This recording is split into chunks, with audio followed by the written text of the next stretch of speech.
2, 1. Looks like we're live. Hi, everyone. Hi, everyone. It's Richard and Tracy here. Very happy to be here with you again. Intelligent Disclosure, Tuesday evening for us. Yep.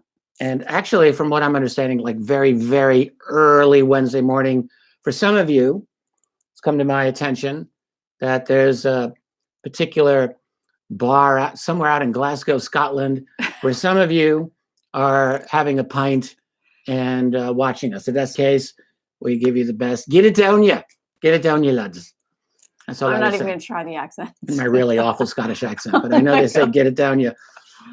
I had some time in Glasgow once upon a time. Uh-huh. A little place called the Granite City Inn. I don't know if it still exists anymore, but I was there, and there was a bunch of Scotsmen who actually put Frank Sinatra on the jukebox, singing "New York, New York," and they did a kick line for me. That's actually the truth. Now you know. A kick line. But yeah, like That's a bunch impressive. of guys. They were drunk, just arms around each other, doing a little kick line for me. Because I was a New Yorker. So anyway, very cool. As long as wanna, you don't give any names, I think we're good. We want to greet everyone and welcome. So what do we have to talk about this week before I jump into some good UFO history? Well, it's been snowing like crazy here. We've barely had snow all year. It looked like a rainy November every day, pretty much through Christmas, and all of a sudden we just got hit with this massive amount of snow. We're in upstate New York, Rochester, and we're near Buffalo. Everyone knows Buffalo gets hit with snow. So does Rochester. Boom, we got it. And Yeah. I know where you're I going was with kind of this. So missing we went down to our basement and we did a little bit of cleaning up. Yeah, And we cranked found- up the heat. We thought we'd do a little cleaning up. So yeah, we found some old books. We found some stuff. So this is the truth. Like I had my very first edition of my very first book, UFOs, National Security State, from 2000. Okay. I wrote that book, edited it, desktop published it. Like this is my own little private show here. Published it. And there was actually 1.5 extra boxes that I had no idea existed.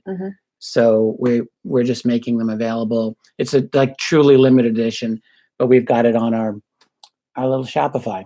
Yeah. So what do you know? So that's one thing. What else is going on?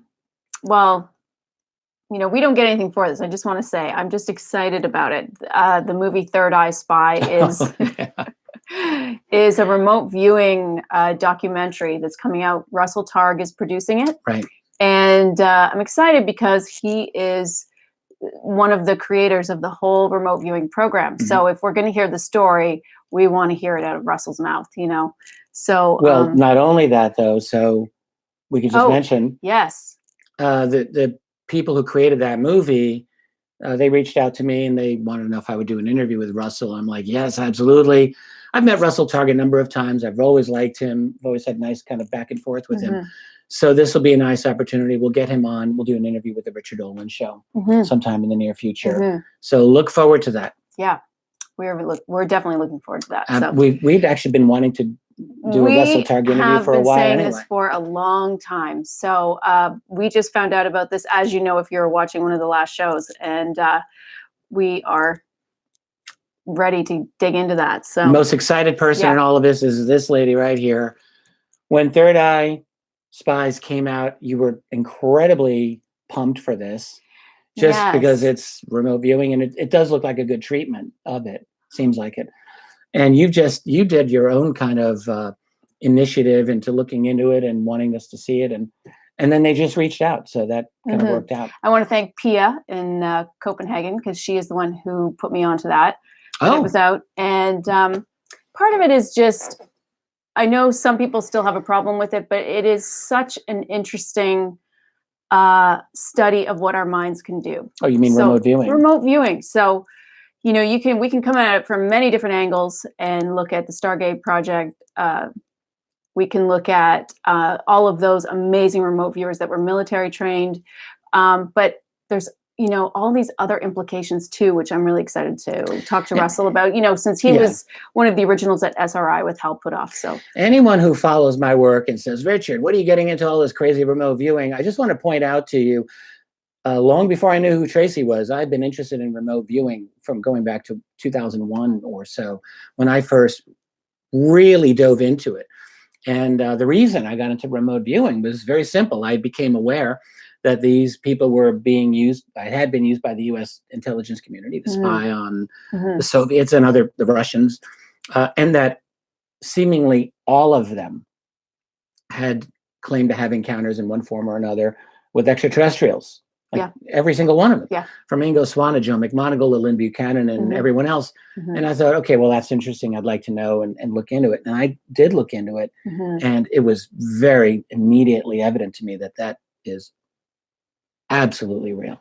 And despite the fact that certain scientists can't seem to explain it, doesn't matter to me. The evidence is way too overwhelming. And so, yeah, for those who say, oh, Dolan, total nuts and bolts UFO, well, I consider remote viewing a nuts and bolts thing, to be honest with you. It doesn't mean that everything that comes out of remote viewing is always true. Correct. Right? You can make mistakes, but there's way too much I just want to say, that's valid. That's why it's done in teams typically when it's for, they're doing it for a real purpose. How about you and I do like a remote viewing? We've been talking about this for some time. And I think now that especially that this is coming out. Like you and me. Yeah, we should do it and get into it a little bit more. I'm getting excited about doing that. I've been wanting to do this with you for a while. Yeah, let's do it. All right. That's coming up. Okay, so let's keep moving. So we get into it here because I think this is a great topic we have tonight. But I just want to quickly say, so Project Blue Book, we last week was the second episode. This is episode 3. Last week was Flatwoods Monster. I don't remember this what week the next one is. Tonight is Lubbock's Lights. Oh, okay, good. Yep. And just in case we didn't mention this last Tuesday, I think we did, but Richard's decided to do a little mini series on Saturday, live shows that are the real cases featured in Project Blue Book. Yeah. So if you like the show, if you don't like the show, if you think, oh, they get everything wrong, because it is a fictionalized dramatization, of course, so obviously going to change things. So what I decided I would like to do is, rather than hate on the inaccuracies, which lots of people seem to like to do, that I just thought, you know what, I'll just take each of the cases that they discuss and I will do my own live stream every Saturday and just do 15-20 minutes to explain best I can what actually happened. So that's Saturdays. Right. And we don't have it at a set time. So if you're interested and you don't want to miss it and you want to see it live, the best way to do that is to subscribe and turn on notifications. You know why there's no set time on Saturday? Honestly, because like I never get my act together. It's Saturday, and like I'm trying to figure out. Like last Saturday, I actually forgot until the last minute. Tracy, like at 2 p.m, says, "You gonna do a live stream today?" I completely forgot. No. It's like, oh God, right. Yeah. So it's a little haphazard, but we do get it done every Saturday. But as you know, Richard knows these cases like the back of his hand. Yeah. It helps to refresh the memory. Yeah, of course. It does help. But on to tonight's topic. Yeah, you actually got very excited. So I'm going to talk about APRO. That's the Aerial Phenomena Research Organization, run by Coral and James Lorenzen. And they, I feel like they're kind of forgotten to a far greater extent than they should. They were an absolutely monumentally important research team in the 1950s, 60s, 70s, and into the 80s.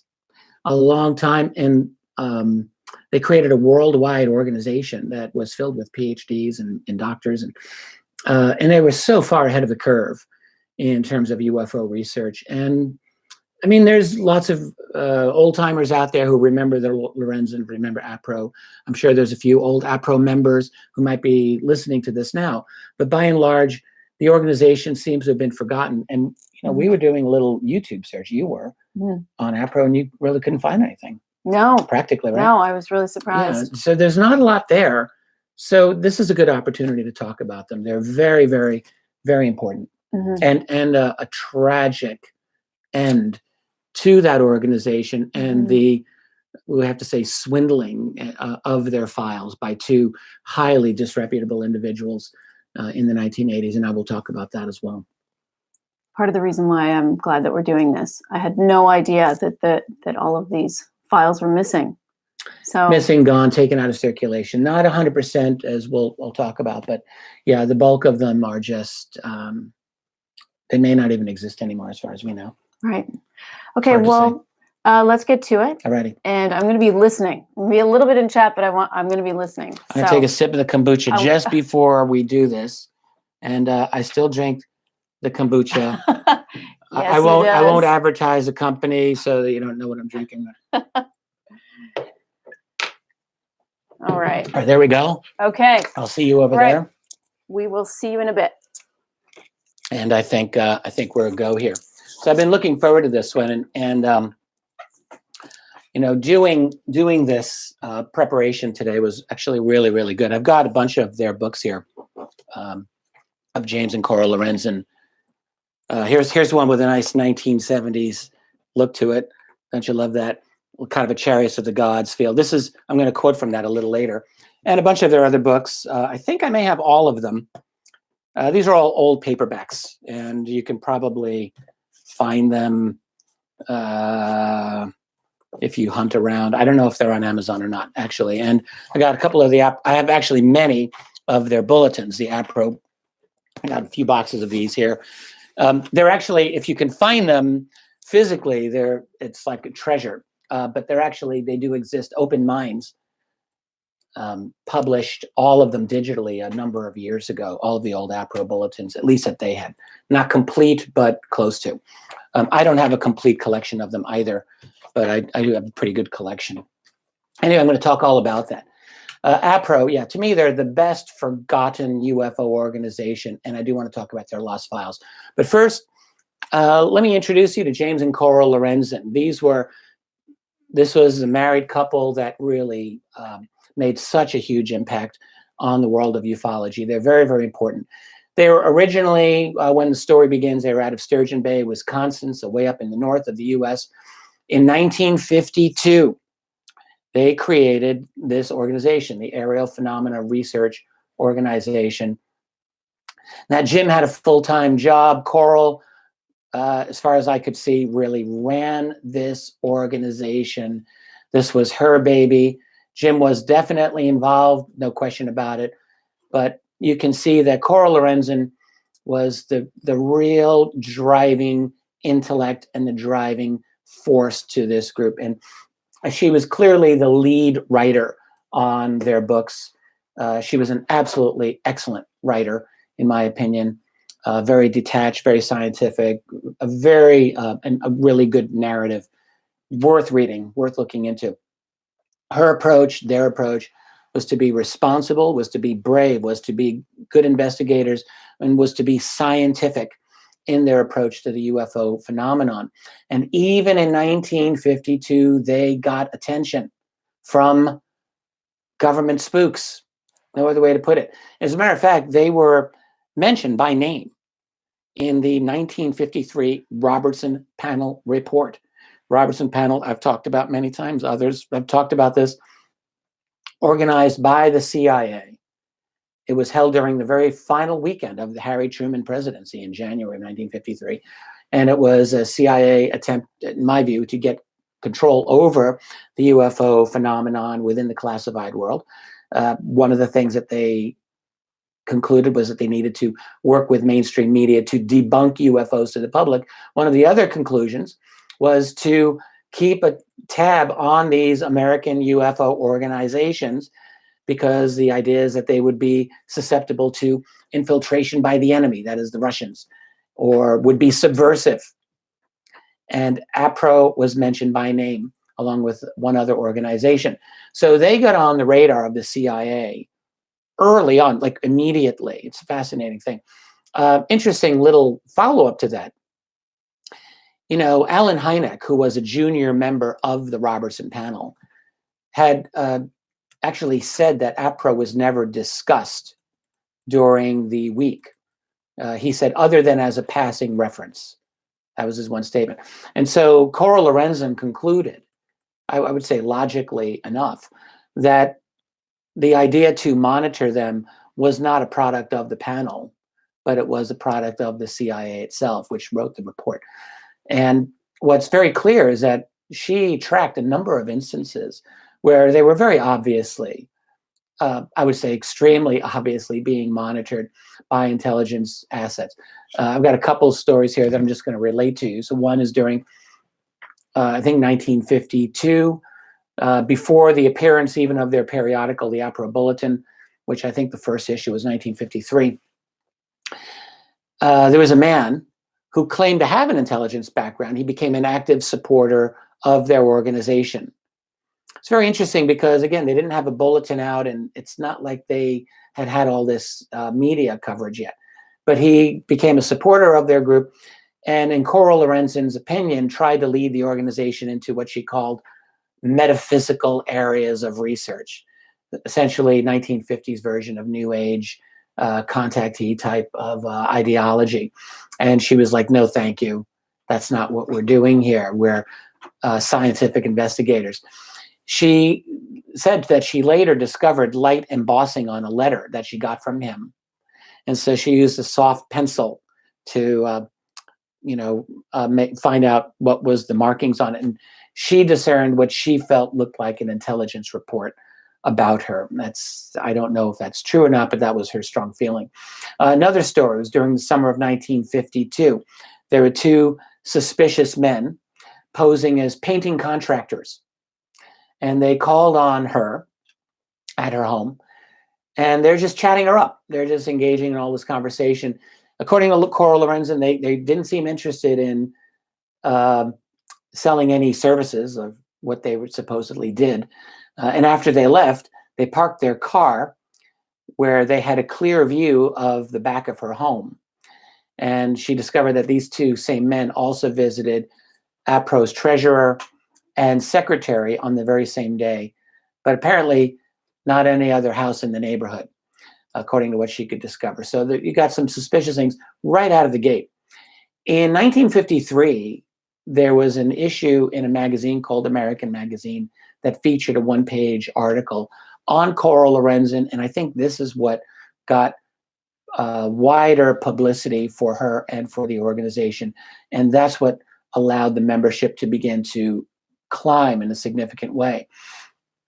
One thing that's very obvious is that, particularly in these early years, these early decades, Coral Lorenzen was outstanding at building an organization. I think she had a really superior intelligence. She had excellent, not simply good research skills, but very good organizational skills.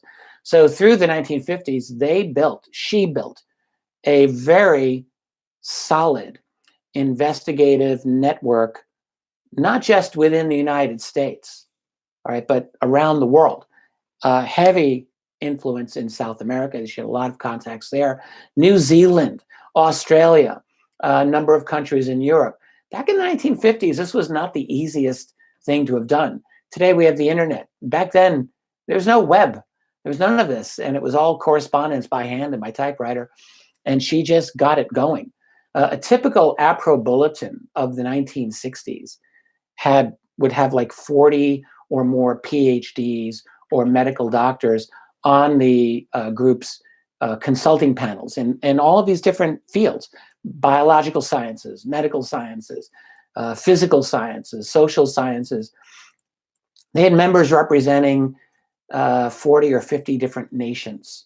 This was a worldwide network that existed on memberships of less than $10 a year. And that's what she made happen. Like, that's utterly, I mean, absolutely impressive. That's Coral Lorenzen and Jim Lorenzen. I don't want to take any emphasis away from him, but it was really the two of them. The thing about them that stands out when you look back at their research of the 50s and 60s is it was extremely cutting edge, I think is really a good way to put it. So right from the early 50s, 1953, 54, they were already researching cases where human beings had contact with alleged humanoids, as they were often called, that is, aliens. No one else, hardly, I should say, anyone else in the 1950s was doing this type of research. Certainly when the later 50s came around, NICAP tended to avoid these almost out of embarrassment, almost because of all the alleged contactees who were talking about being ambassadors and talking about meeting with people from Venus and Mars and so forth. But the Lorenzens were not afraid to look into genuine cases where these types of events happened.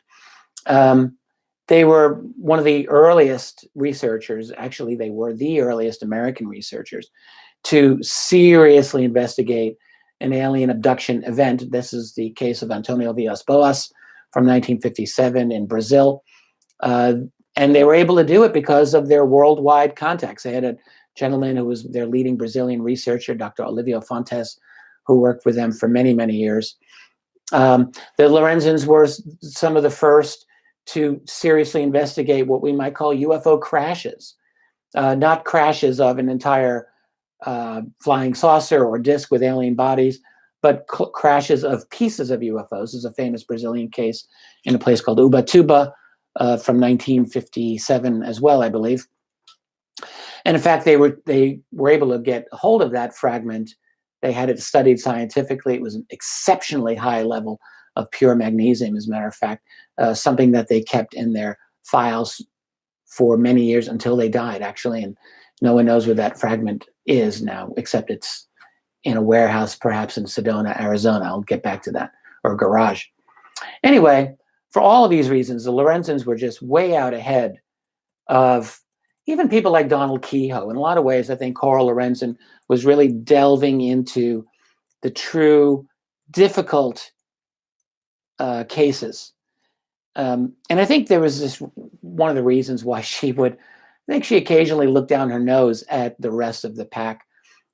She didn't have the best relations with other UFO researchers. She often thought that they just weren't doing a very good job of it. I'm going to get into that in a minute. But I do want to mention one more apparent spy story. This is, I think, from 1960.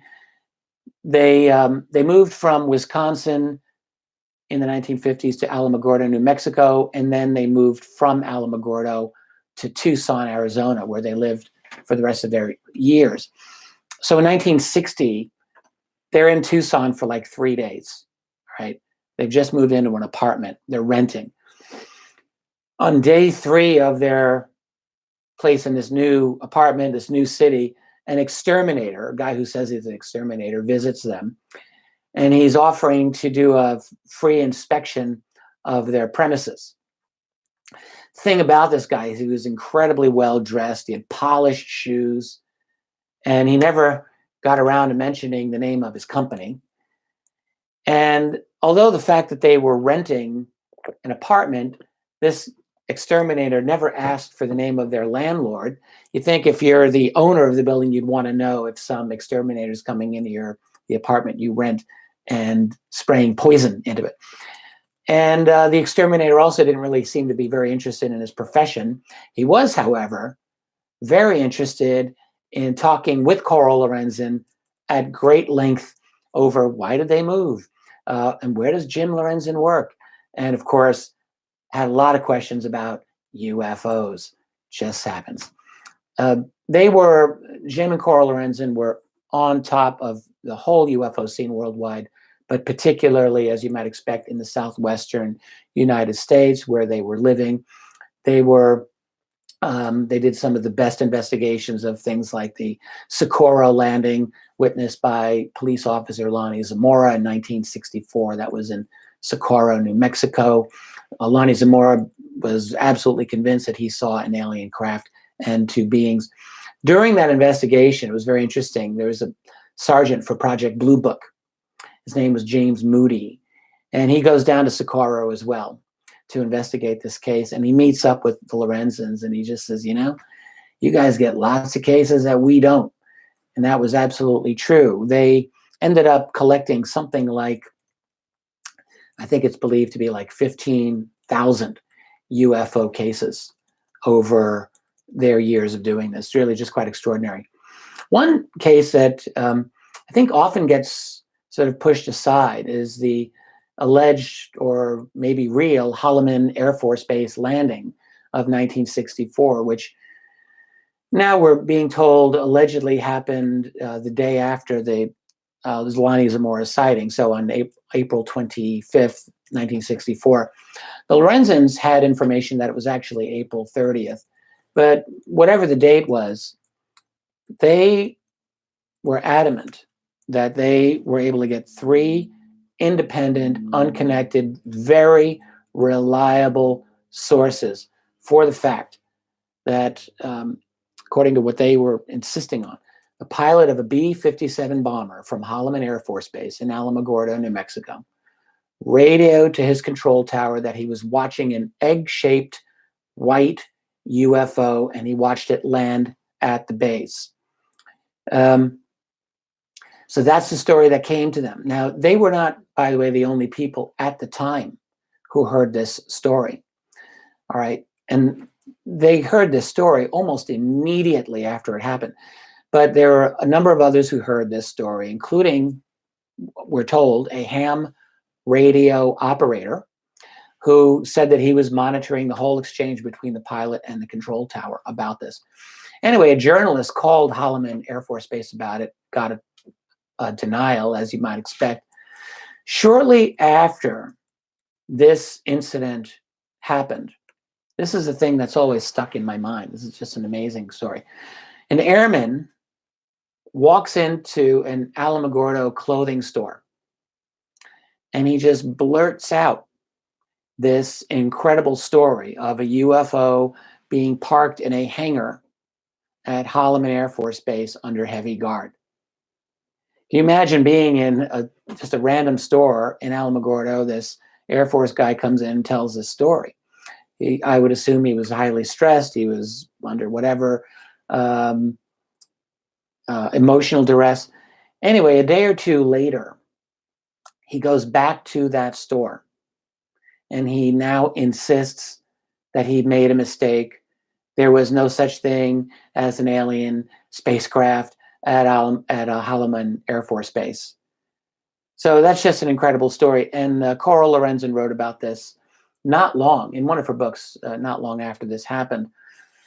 The thing is that the story circulated around Alamogordo, and Coral and James never, ever once wavered in their claim to have gotten this from several inside sources. And I would just add that these two were exceedingly cautious, in my opinion, over how they assessed the U.S. military involvement in UFOs. In other words, unlike Donald Kehoe and NICAP, Coral Lorenzen really never, or very seldom, I would say, went down the path of arguing that there was a big government cover-up on UFOs.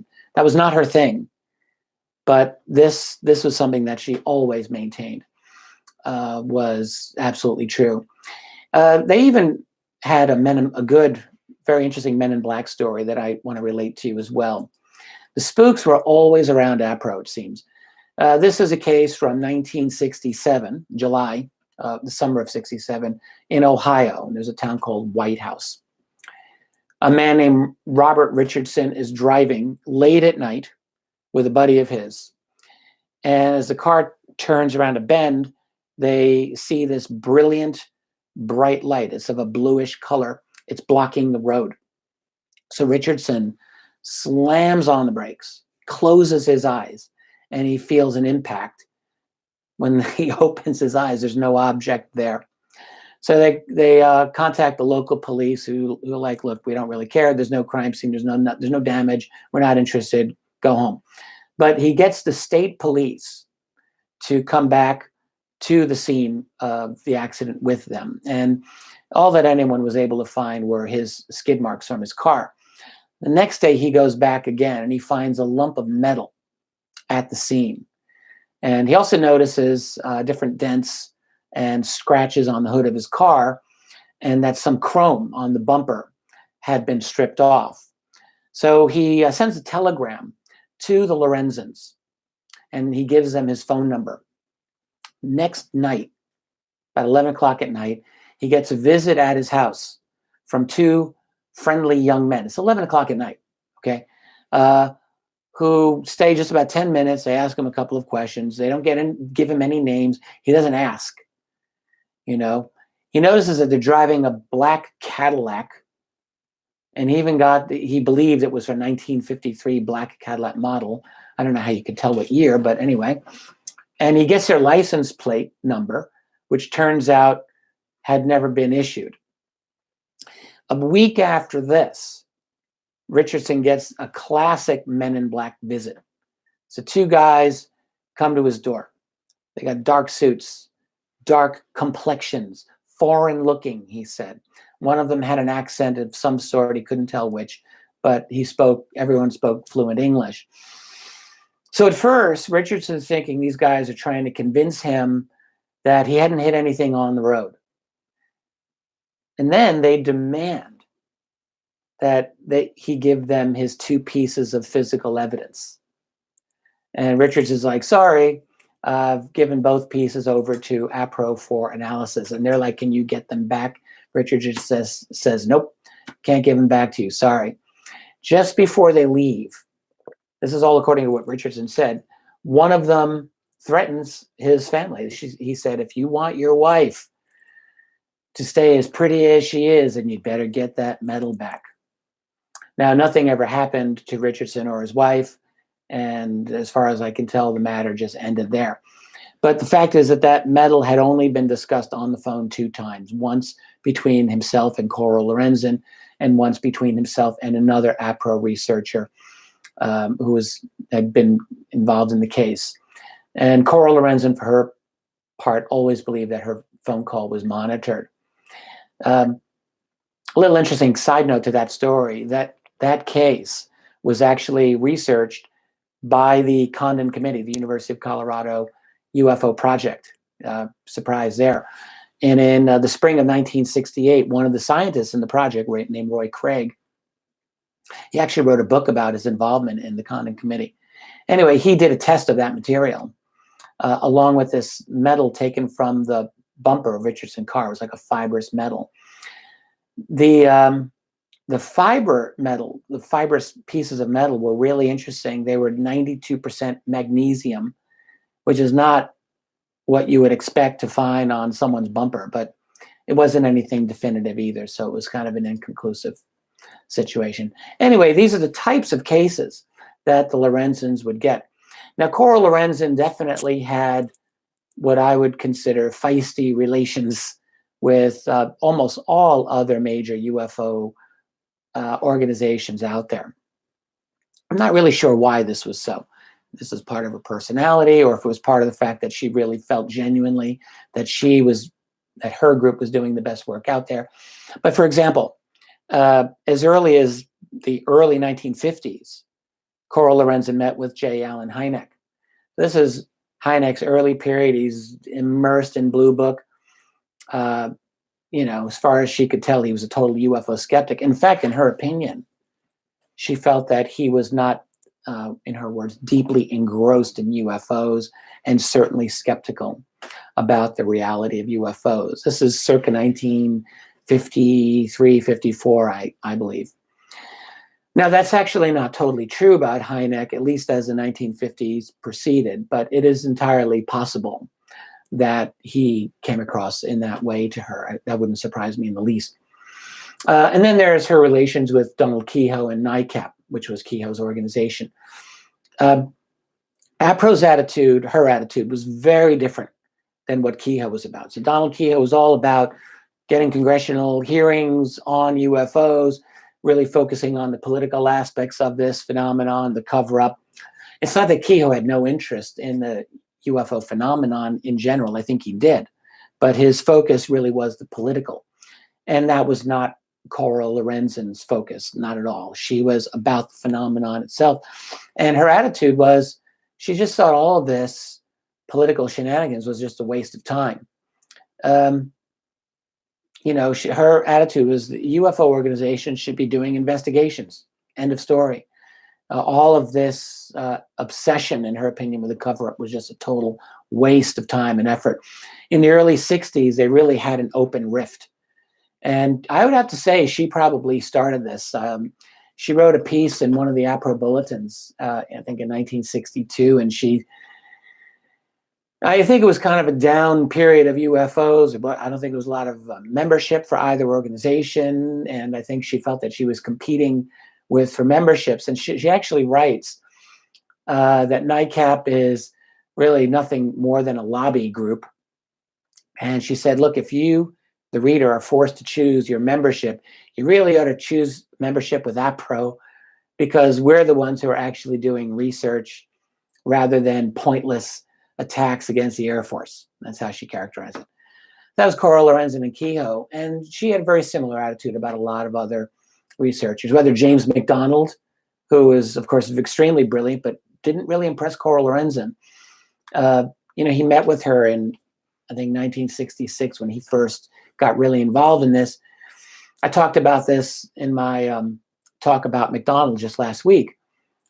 He sits down with her and he's all worked up over censorship and how the government's hiding information. And she was just like, yeah, so like, where have you been all this time? You're just getting on board now. Why should I listen to you? This is Coral Lorenzen. So, when the Condon Committee began their study in 1966, like a lot of other people, I think she was very supportive of that, and it took her a little longer than some others to realize that that was a complete non-scientific study. But she, like everyone else, absolutely did realize that. And here's where Coral Lorenzen really, Coral and Jim, I don't want to keep forgetting him. To me, she was the real intellectual, but they were both important. But during the whole Condon Committee study, that were 1967, she and her husband are in Boulder, Colorado, where the committee was doing its work. And they meet with a journalist there named Roger Harkins, who had been covering all of the Condon Committee stuff all this time. So Harkins was very much engaged in the issues. So they're having a conversation, the three of them, and they're talking about the CIA. And basically the question is the CIA manipulating the media? And it's a crazy question to ask today. I mean, it just seems, here we are 50 plus years later. The answer is obviously yes, the CIA has been manipulating American media since forever. But you have to keep in mind, in 1967, this was not widely discussed at all, and it wasn't really widely believed, I would say, by most American citizens. Absolutely not. Even though by the 1960s, Operation Mockingbird was going full speed ahead with hundreds of paid journalists on the CIA payroll. In any case, so Coral and Jim are talking with Roger Harkins about, is the CIA manipulating the media? They decide if they could bait the hook, as she put it. So they give Roger Harkins a 7-point rationale for CIA interest in UFOs. And they want to see whether the Associated Press, which was one of the main wire services, of course, would print this, and whether or not the CIA would try to suppress it. Now, I'm going to read the 7 points, but I will just point out to you, like today, it's kind of a given that mainstream journalists would never touch this. But in 1967, UFOs were very much in the news. The Condon Committee was very much in the news. UFO sightings were very widely written about by lots of local newspapers around the country.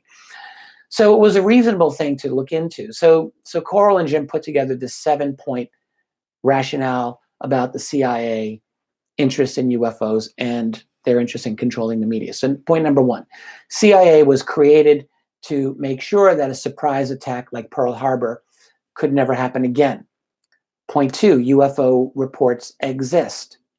Point number 3, the reports give patterns indicating that they are based on real occurrences, so that they appear to be real. 4, if UFO reports are actually based on real occurrences, that is, actual physical objects invading American airspace, then this is a national security concern of major importance, which is exactly what the CIA was designed to handle. That was point 4. Point 5 is the existence of UFOs invading American airspace must be interpreted as indicating the existence of a possible unknown enemy, right? That's reasonable. 6, intelligence procedures would require that all information on this would have to be withheld from the public until firm conclusions could be reached, because a premature disclosure of this might help the enemy, whoever the enemy happens to be. And then finally, their last point is, therefore, the CIA couldn't possibly avoid responsibility for the UFO mystery. It would have to fall within their purview. In this perspective, they conclude, the Robertson panel was a device used by the CIA to establish a cover program, which would be Project Blue Book, that would draw attention away from a covert program designed to meet the UFO challenge. Now, I would just like to emphasize how incredibly perceptive these 7 points are, and how I think exactly logically correct they are. And again, this is how Coral and Jim Lorenzen operated. This was the manner of their thinking. They weren't alone in the late 1960s in thinking along these lines, but I think that they were probably as perceptive or more perceptive than just about anyone else. A very few people, James McDonald and Kehoe and maybe a couple of others, were on the same page, and that was about it. Anyway, so they give this to Roger Harkins. They dictate the whole thing. He gives the story to the Denver Associated Press Bureau, right? And Harkins waited, and he waited, and he waited, and nothing happened. The story never surfaced. So that was kind of an indirect confirmation that maybe the Lorenzens were onto something after all, indeed. In any case, Coral Lorenzen and James Lorenzen wrote about CIA connections, or at least likely CIA connections, to the Condon Committee really, really early, like while the whole thing was underway. And in 1967, I think their book UFOs Over Americas, and I've got that somewhere here, I don't know. Here it is, 1967. And they wrote in this book that the real possibility that the Condon Committee project was infiltrated in some way by the CIA. And they just wrote, if we are right in our theories concerning CIA involvement in the Condon Committee, there is an agent on or near the committee, quietly monitoring its activities and preparing to subvert the final report for intelligence purposes if it seems advisable. And I think, again, this is incredibly far-seeing, because indeed, in my estimation, the number 2 person on the Condon Committee, that is Robert Lowe, who was the project coordinator, was, without a doubt in my mind, a CIA asset. Robert Lowe, I determined, had done covert operations, clandestine operations for the CIA in the nation of Albania back in 1948, for goodness sake. He had a long history in the intelligence community. And indeed, this was commented on by one of the project members at the time, Dr. David Saunders, who also mentioned this. So I think Coral and Jim Lorenzen were spot on with their analysis. Anyway, if you know your history on the Condon Committee, you know that they brought the hammer down on the UFO subject in 1968 with their conclusion. Essentially, Edward Condon says, nope, nothing scientific here about the UFO phenomenon. The Air Force needs to just drop Project Blue Book and move on. And so this, 1968, 1969 was definitely a bear market for UFOs. Donald Kehoe was ousted in 1969 as director of NICAP. I talked about this previously. And yes, Kehoe was not a good money manager for NICAP. No question about it. Yes, Kehoe was getting old, but Kehoe was ousted by a faction that was all ex CIA people. And ex-CIA people ran NICAP for the next 10 years and ran it into the ground and destroyed that organization. So there's that in 1969. Also in 1969, MUFON starts, Mutual UFO Network, by Walter Andrus, who was an executive for the corporation Motorola and a former member of APRO. And Andrus took a lot of APRO people along with him to start up MUFON. So there's a lot of upheaval in the UFO field around this time. By the way, Coral Lorenzen was furious at Andrus. Not sure she ever really forgave him. The best that she actually ever developed in later years was a kind of ice cold civility toward Andres. But anyway, in the early, like by 1970, 71, APRO seemed like they were in a prime position to dominate ufology. And for a while, they did, I would say. They were really the premier UFO organization in the US, probably for most of the 1970s, I would say, even ahead of MUFON or ahead of anyone else.